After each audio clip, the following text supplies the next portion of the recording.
What's up, guys? I know it's been a long time since I posted on this channel, but I just want to take a few minutes to reflect on yesterday's AFC Championship game between the Jacksonville Jaguars and the New England Patriots.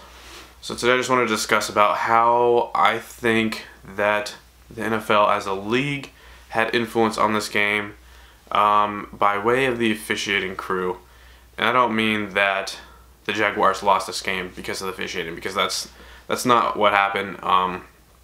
It did have an impact, but I think that maybe if some of the things were not called or were called like they should have been, Jaguars probably have a 75% chance of winning this game. They still could have lost. It's not all in the officiating because Tom Brady just came out to play, and some of our defensive schemes and play calling for the offense weren't up to par. But I'm going to go ahead and discuss why I think the officiating had a key role in it.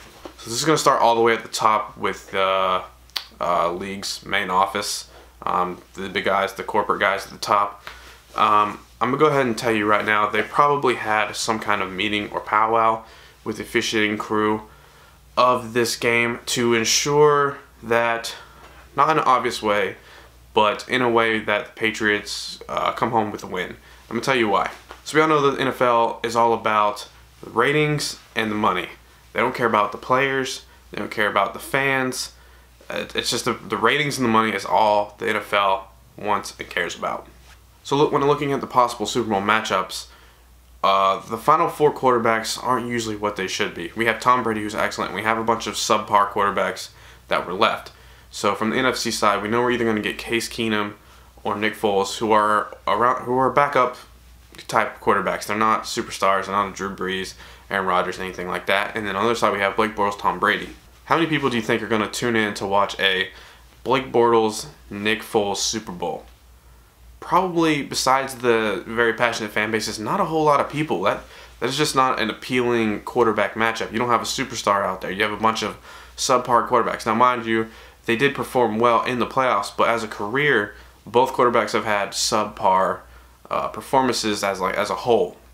So I'm saying is that I would guarantee you that the head office of the NFL definitely had some swaying power in the officiating of this game.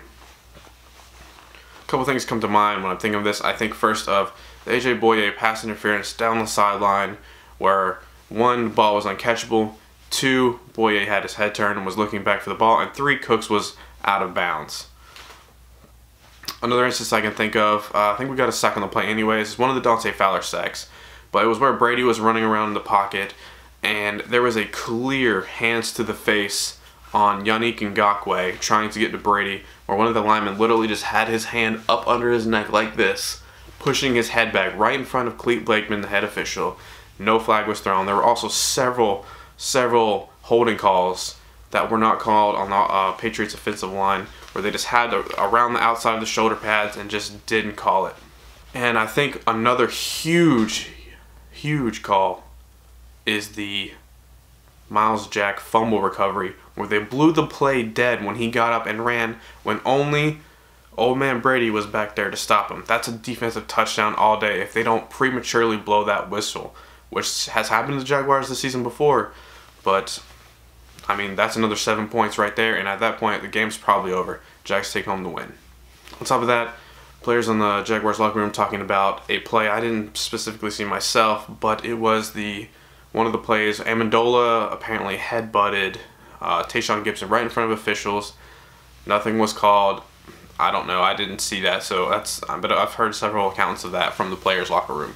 Now, were there penalties that Jaguars committed that were actual penalties? Of course, like Jalen Ramsey, pass interference, the hit to the head of Rob Gronkowski, clear, obvious penalties that I think were called correctly. But you look at those other big penalties, Patriots probably don't put that first half, end of the half drive in the end zone without that 30-some yard pass interference call on A.J. Boye, who I thought just played perfect coverage.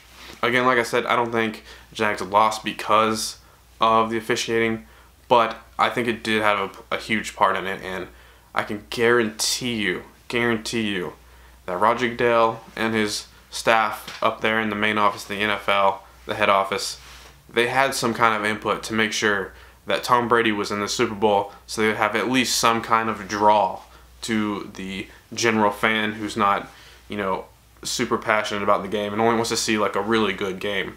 You know, I promise you that I know for a fact that happened, because think about it. A Bortles-Foles Super Bowl. The casual fan is not going to watch that. They're just not going to. That's, unless you have a superstar in there or some kind of underdog story like the Philadelphia Eagles are going to be this underdog through the playoffs. That brings in views, that brings in ratings, that brings in the money. So that's just what my thoughts on the AFC Championship. I'm a huge Jaguars fan. Duval till we die. Super proud of the Jaguars this year. Just one stop short. Just a combination of, I think, some of the defensive schemes they had, some of the offensive play calling, and like I said, a little bit of that officiating also did not help. But all in all, it came up short. But I just wanted to give my thoughts on the game. I'm probably gonna do a draft video, some mock draft videos soon, because that's my favorite time. One of my favorite times of year for the NFL is the mock draft and the draft time.